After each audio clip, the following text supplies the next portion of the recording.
what's up, everybody? This is Fred Ricciani of TSC News here with a quick recap of the big news that is taking headlines today. Unfortunately, it involves Paige. And unfortunately, based on the fact that I am saying unfortunately, you can tell it is unfortunate news.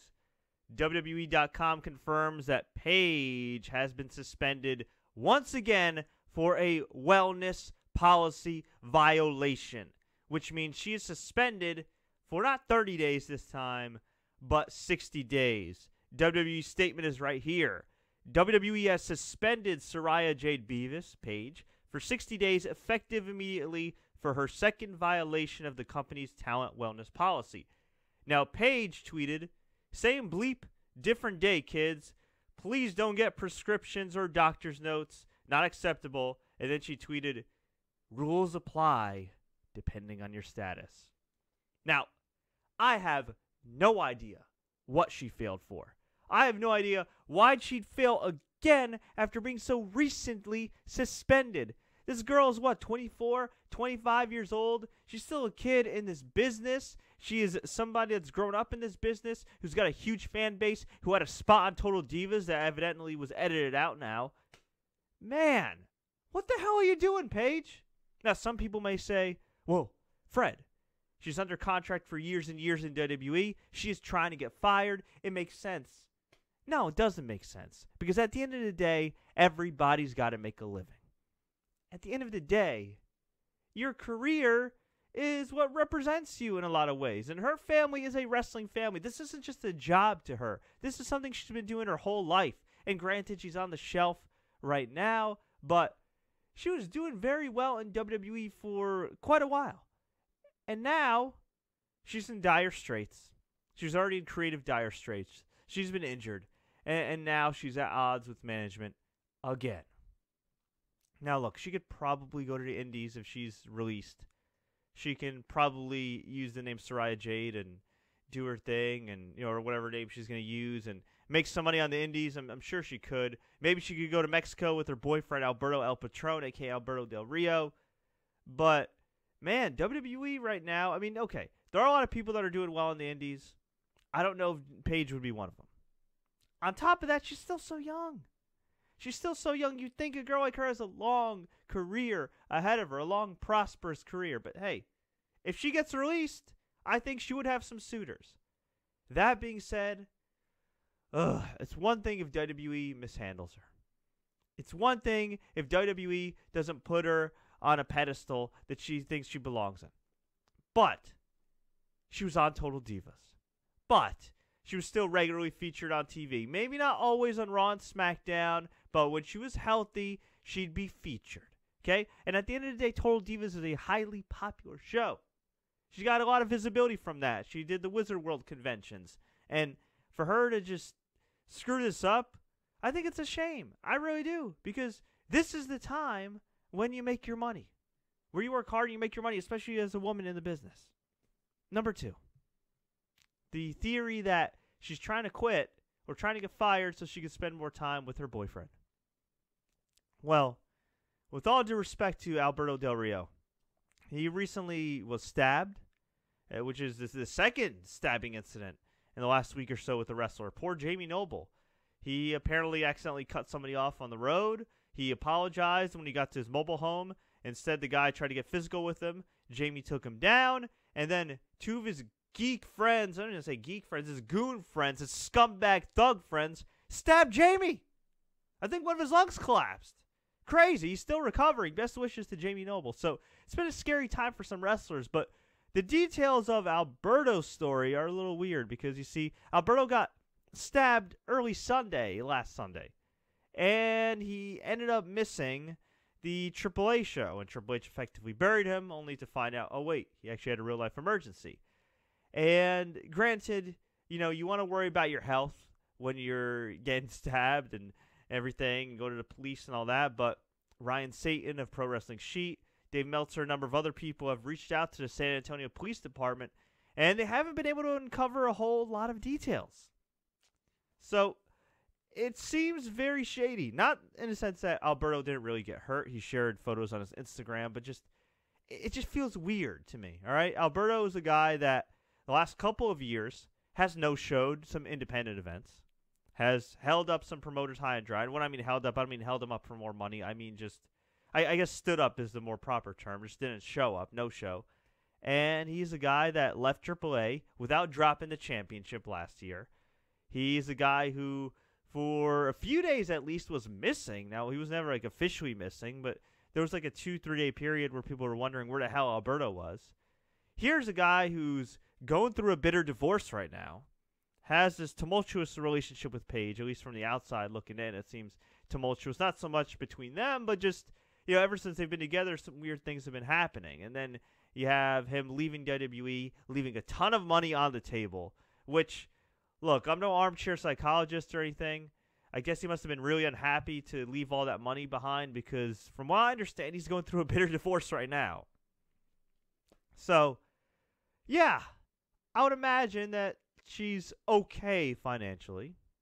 I would imagine that he's probably great financially right now if they were to stay together long term and have a future together. And knock on wood, hopefully they do. But he's got a bitter divorce. He did leave WWE. I don't think he's coming back. I don't think Paige is returning after these 2 suspensions, even when she heals up. And then you got the sort of strained relationship with AAA. I know they plan on using him again, but, that's 2 strikes, man. That is 2 strikes. And granted, I know he got hurt, but it was earlier in the day. He couldn't send a text, have one of his reps call AAA, something. Really? Put out a tweet? You know what I mean? Like, I'm sorry. Even if I went through an emergency like that, something crazy like that, yeah, obviously I'd be freaked out. Obviously I'd be like, oh my God, I avoided death there.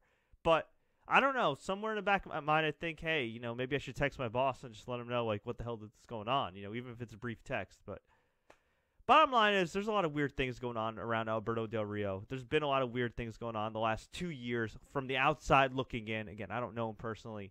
And I feel like that weirdness, right, on top of the suspension that he had around the same time as Paige had her first suspension, I feel like there's just a cloud of weirdness that's on both of them. I don't know what the deal is. I hope whatever the hell is going on with her gets sorted out.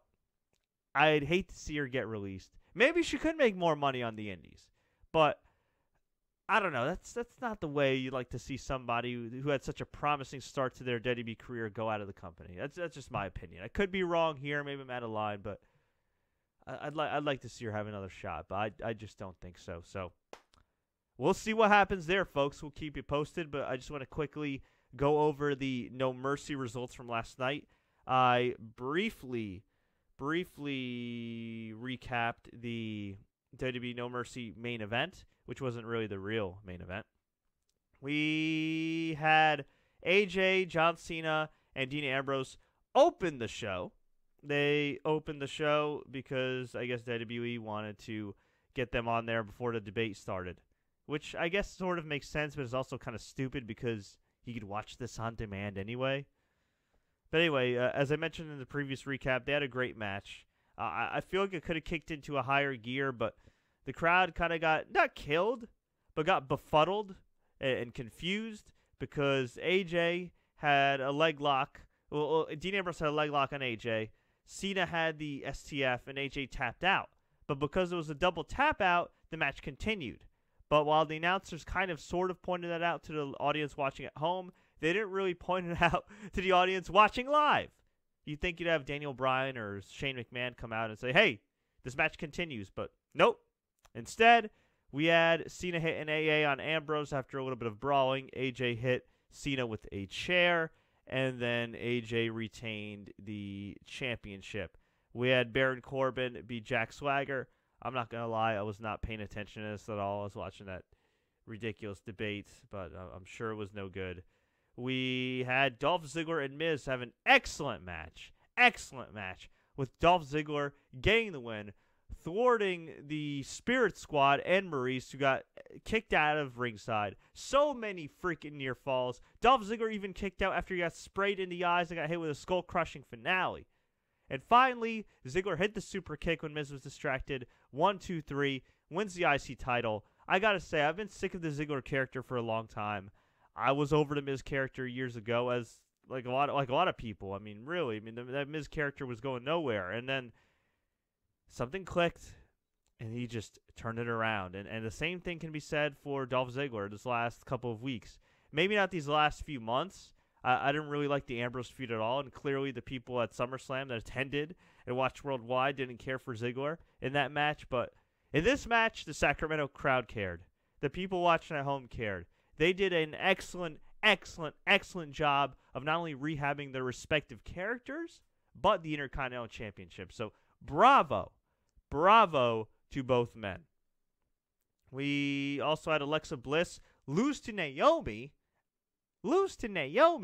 even though she's got a title shot scheduled next month in Glasgow on SmackDown Live against Becky Lynch. Becky Lynch out with an undisclosed ailment that is not in-ring related. You think they'd be a little more specific? I mean, it could be anything. I mean, there's a lot of speculation out there. Hopefully Becky gets better, but she is expected to make a full recovery relatively quickly. I don't know why they beat Alexa Bliss. This match was not very good. Nikki Bella beat Carmella. This was okay. We had Heath Slater and Rhino beat the Usos. Decent match. Crowd totally behind Rhino and Heath Slater, so there's that. I'm not sure where the Usos go from here. I don't really know where Rhino and Heath Slater go from here, but look, they're over. Go with the hot hand. Let them do their thing.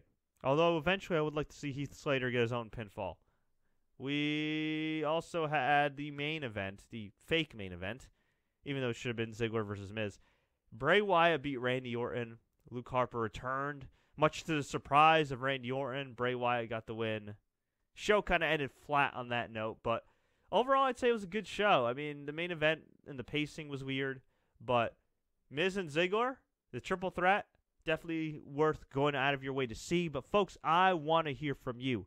What do you think about Paige's suspension? What do you think about No Mercy?